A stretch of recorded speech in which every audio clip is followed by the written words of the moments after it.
Pas de messe basse, bienvenue sur le podcast du diocèse de Troyes qui nous permet de donner la parole à des femmes, à des hommes, qu'ils soient laïcs ou religieux. Il y sera question de l'actualité de l'Église, dans l'aube et dans sa dimension universelle. Au micro, Aline Baudin et Jean-François Laville du service communication. Jean-Marc Velu, bonjour. Bonjour Jean-François. Vous êtes libraire à Troyes, les Aubois connaissent bien votre librairie, rue Georges Clémenceau, Le Chemin de Vie. Et d'ailleurs, pourquoi ce nom, Le Chemin de Vie ? Alors en fait, c'est très simple.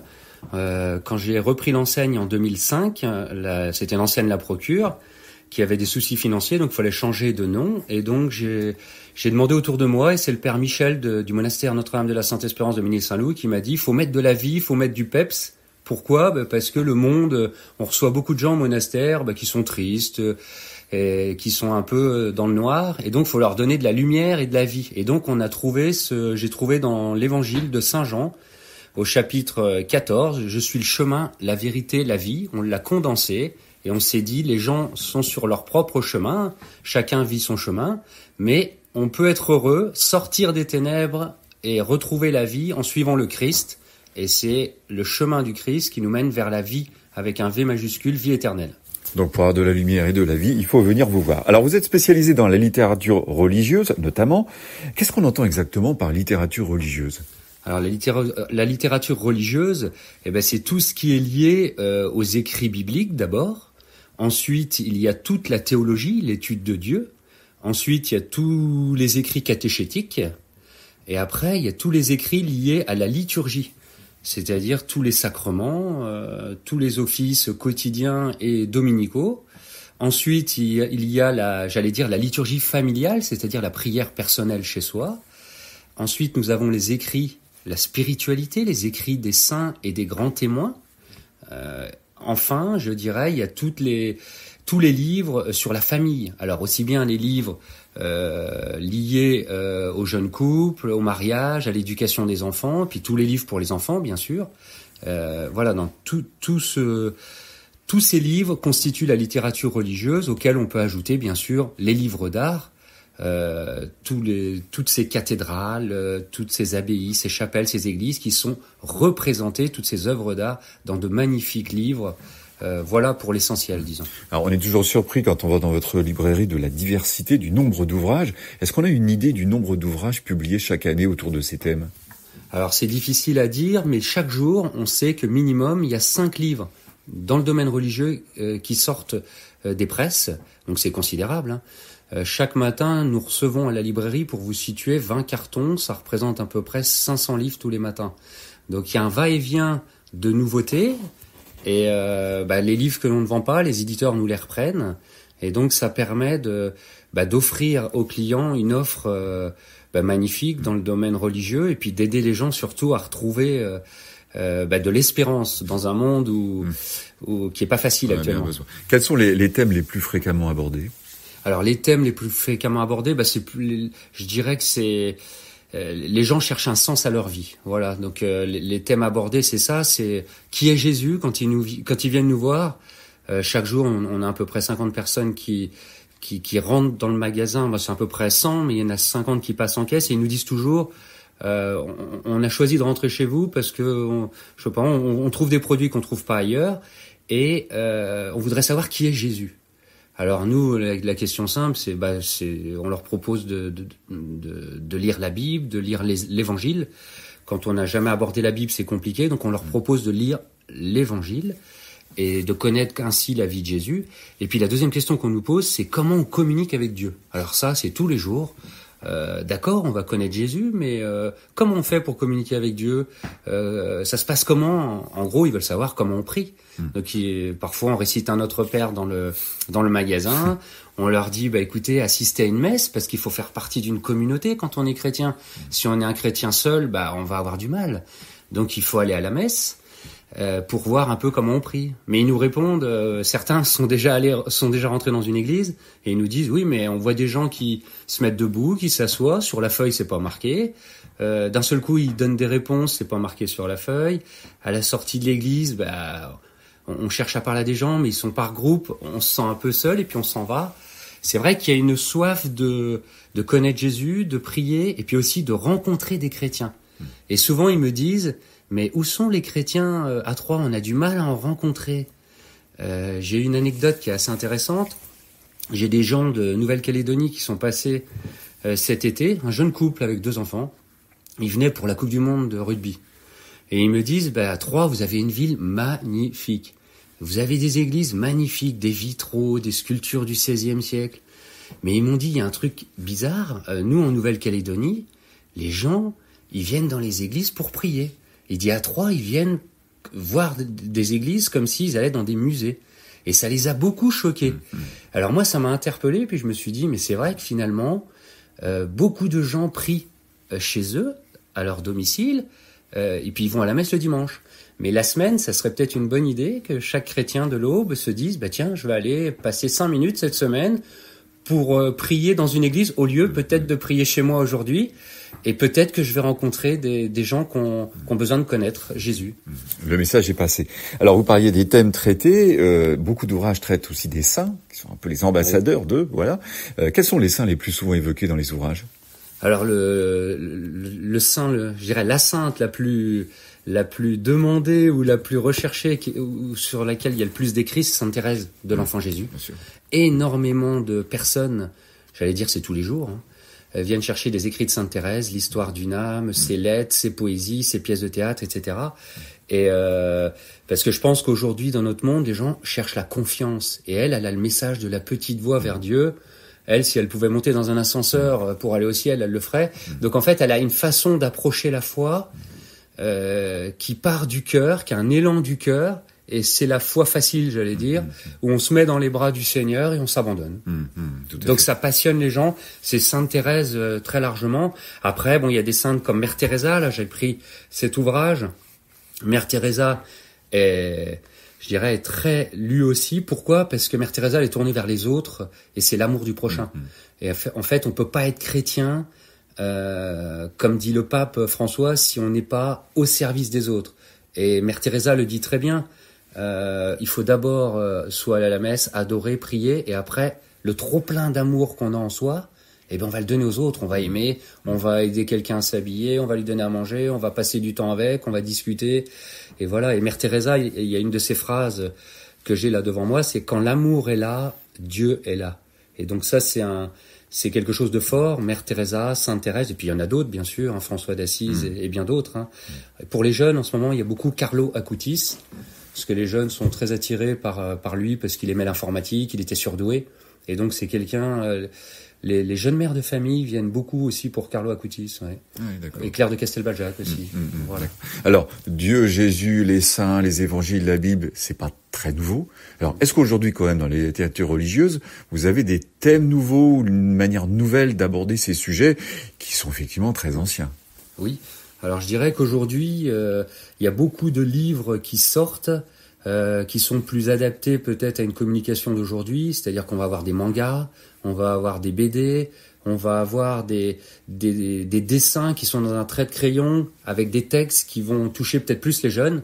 Les jeunes sont attirés par l'image. Et c'est vrai qu'il y a beaucoup de livres, que ce soit à travers l'humour, il y a Brunor, mais bien d'autres, dessinateurs qui arrivent à travers leurs traits de crayon et puis des mots contemporains à réactualiser l'évangile. Il y a une BD qui vient de sortir pour Noël, là, justement sur l'évangile, mais mis le texte de la traduction liturgique de la Bible ou de la traduction de Jérusalem a été traduit dans un langage contemporain. Et donc ça, c'est intéressant. Après, je dirais aussi qu'il y a beaucoup de livres liés à la famille, chose qu'il n'y avait pas il y a 18 ans quand j'ai repris la librairie. Il y a beaucoup, le rayon famille se développe beaucoup. Comment en famille créer des liens, discuter entre le père et la mère, avec les enfants, comment créer une bonne ambiance, parce que chacun aujourd'hui est avec son smartphone un peu dans sa bulle. Et aujourd'hui, on s'aperçoit qu'il y a une grande littérature qui sort, des livres pratiques, pour se dire, tiens, on pose un peu le smartphone et puis on va s'ouvrir aux autres à travers alors on a des livres qui expliquent comment un peu avec humour dialoguer davantage en famille et entre amis. Ouais. Alors vous l'avez déjà un petit peu évoqué, les clients, en tout cas ceux qui rentrent dans votre librairie, j'imagine qu'il n'y a pas un profil, plusieurs profils. Alors qui sont-ils? Des jeunes, pas trop jeunes, pratiquants, curieux? Alors je dirais que Il y a 18 ans, 2/3 des clients, c'était des grands-mères qui venaient pour chercher des livres pour leurs petits-enfants. Aujourd'hui, c'est totalement différent. Depuis 2-3 ans, les 2/3 de nos clients, c'est soit des mères de famille qui viennent pour leurs enfants, donc des jeunes mères de famille, je dirais, elles ont entre 25 et 40 ans, ou soit c'est des jeunes. Chaque jour, on accueille à peu près une vingtaine de jeunes actuellement. Alors je pense que c'est un phénomène dû à la société. Il y a eu le Covid, ils sont restés enfermés et ils sont allés sur les réseaux sociaux et ils ont découvert que pour être heureux, le Christ c'était un chemin et pourquoi pas découvrir le Christ. Donc on a beaucoup de jeunes qui viennent chaque jour. Donc moi je suis assez émerveillé. Encore hier, j'ai eu 3 jeunes là qui étaient habillés un peu en gothique, mais qui avaient envie de découvrir le Christ. Donc ils ont posé des questions sur Jésus, ils voulaient une croix, une médaille, ils voulaient découvrir un peu la personne du Christ, et tout ça parce qu'ils ont vu des messages aussi des GMJ de Lisbonne sur les réseaux. Il y a eu beaucoup de messages de jeunes du monde entier. Donc quand il y a 1,5 million de personnes qui se réunissent au Portugal, les jeunes ils se disent c'est bizarre parce que habituellement c'était les anciens chanteurs, je sais pas, moi je me souviens de Michael Jackson qui était capable de réunir beaucoup de monde, et il y avait comme ça Madonna ou d'autres gens. Aujourd'hui, c'est plus difficile de réunir les gens. Et voir un pape qui est un peu croulant, un peu cabossé, qui arrive à réunir autant de jeunes, et puis qui dorment dehors, qui savent se mettre en silence quand il y a l'adoration, puis après qui crient, qui chantent, qui louent le Seigneur, c'est assez formidable, quoi. Donc ça les interpelle. Et ils viennent et ils me disent, c'est bizarre quand même, comment se fait-il que des jeunes soient attirés par ça? Mais en fait, ils ont compris, je pense, dans certaines vidéos, parce que certains me l'ont dit, ou dans certains films YouTube, qu'en fait, dans l'Eucharistie, c'est la réelle présence du Christ. Et que quand on a la foi, donc ça les interpelle, parce que Dieu se fait chair, et il reste sur terre dans cette hostie, et si on communie à Jésus, on reçoit une part de la vie éternelle, et on est habité par la présence du Christ et on peut aimer ceux qui nous entourent. Donc ça les travaille, ils nous posent pas mal de questions sur l'Eucharistie, sur ces questions-là, et donc les jeunes sont vraiment attirés. Le 3e public que nous avons, c'est les prêtres, les religieuses, les catéchistes, donc beaucoup de dames qui sont très investies dans l'Église. Et moi je suis émerveillé par le nombre de bénévoles dans le diocèse de Troyes, dans le diocèse de l'Aube, qui viennent chercher des documents pour préparer les enfants pour un sacrement, pour un baptême, pour une communion, mais aussi qui viennent et qui dépensent de leur argent pour offrir un coin prière pour la personne qui va être baptisée ou une Bible. Ça, je suis assez émerveillé par ça. Discrètement, les gens accompagnent, prient pour les personnes qui vont être baptisées, qui vont recevoir la communion ou la confirmation, mais en même temps, ils donnent de leur temps, mais aussi de leur argent. Et je trouve ils le font avec foi, avec volonté, avec sourire, avec joie. Et dans un monde qui est un peu grisonnant, qui nous invite parfois à être triste, je trouve que dans notre diocèse, on a beaucoup de gens, et on n'en parle pas assez, je pense, qui viennent nous partager leur joie de leur rencontre, parce qu'il y a des gens qui ont envie de découvrir la foi. Alors, Noël approche. Est-ce que 2 ou 3 idées peuvent être formulées pour, pourquoi pas, donner des idées de cadeaux qui auraient du sens à l'approche de Noël? À l'approche de Noël, oui. Alors, il y a beaucoup de livres qui sont sortis. Alors, je dirais que au moment de Noël, il y a des livres d'art. Il y en a un qui vient de sortir, La Vierge dans l'art, qui est magnifique, avec des reproductions d'œuvres d'art où on voit la Vierge de la Nativité, bien sûr. Donc ça, c'est un très bon livre chez MAM, Diffusion. Ensuite, je vous ai apporté un petit livre là qui s'appelle Aimer c'est. C'est le petit livre de l'amour véritable écrit par Marc Voyot aux éditions Salvator. Alors là, c'est vraiment un livre qui nous dit finalement, vous êtes né pour être aimé et pour aimer, et vous avez que des petits textes de 2 pages. Aimer, c'est être heureux. Aimer, c'est découvrir les autres. Aimer, c'est écouter. Aimer, c'est prendre soin des autres. Et à chaque fois, c'est des petites anecdotes concrètes de faits vécus. Et donc, en lisant ce petit livre tout au long de l'année, ça peut être une belle idée cadeau pour Noël. Et comme ça, les personnes, au long de l'année 2024, elles vont pouvoir picorer des petites anecdotes et puis transformer leur vie. Parce que le Christ, il faut pas oublier une chose, c'est que dans les livres spirituels, les gens viennent chercher de plus en plus des livres spirituels parce qu'ils ont envie de transformer leur vie.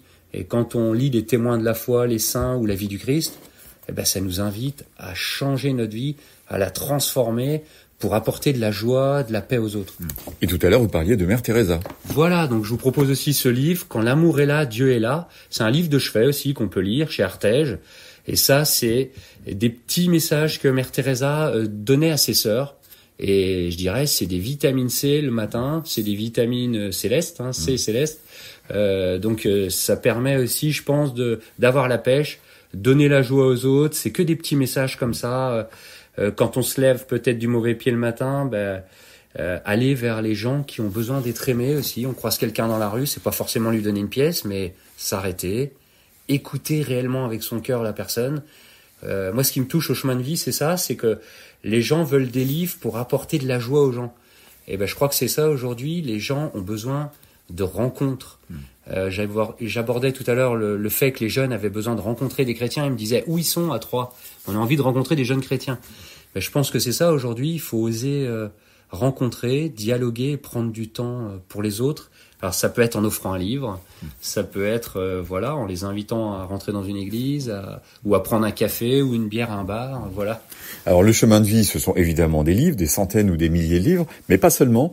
Donc vous avez aussi d'autres produits à l'approche de Noël. Je pensais aux crèches, aux santons. Voilà, effectivement, là au niveau régional, c'est vrai qu'on a la plus belle offre de santons de Provence. Donc on a 10 santonniers qui nous livrent toute l'année, parce qu'on vend beaucoup les santons au moment de Noël, mais on en vend aussi beaucoup pour les mariages, les naissances. Et c'est vrai qu'on a une offre en santons qui est considérable. Ça va des santons produits par les monastères. On a les santons de Jouarre, les santons de Bethléem, mais on a aussi tous les santonniers classiques que vous pouvez connaître du sud de la France, Carbonel, Gâteau, Artera, et je vais pas tous les citer, mais c'est vrai qu'on a une très belle offre de santons. Vous pouvez venir composer vos crèches et mettre un peu de joie dans votre univers familial. Très bien. Jean-Marc Velu, merci beaucoup pour ce témoignage et puis je vous souhaite bon courage pour vos activités. Merci beaucoup, puis joyeux Noël à tous.